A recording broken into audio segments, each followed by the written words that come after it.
Good day mga katart! Kung nandito ka sa Marikina, huwag palampasin ang Banchetto sa Ola. Dito, chill lang kasama ang pamilya at barkada.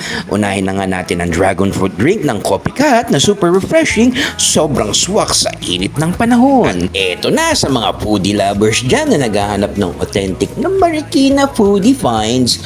Well, dito sa Ligaya's Chicken House, authentic na fried chicken na gawang Marikina at lechong kawali na talaga nga namang highly recommended namin dahil dito crunchy na, malasa, tapos tipid pa sa bulsa.